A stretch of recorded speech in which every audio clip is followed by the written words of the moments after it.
Još samo ovaj tjedan može se u zagrebačkim Klovićevim dvorima razgledati Priča nad pričama, izložba dijela slavnog francuskog slikara Marka Chagalla, nazvana i izložbom nad izložbama.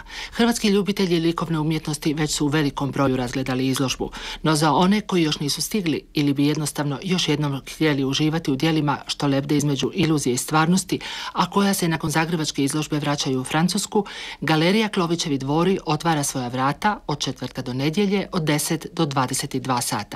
Svima onima koji ni dotad neće vidjeti Chagalla ostaje divan katalog i briljantna knjiga koja će biti promovirana u srijedu. Chagallova autobiografija Moj život u prijevodu Vladimira Gerića, izdanju Koprivničkog Šarenog dućana.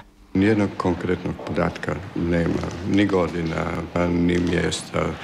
Ona je samo po sebi nedosljedna. Ako ćemo se najljepše izraziti o toj nedosljednosti, ona je pjesnički nedosljedna.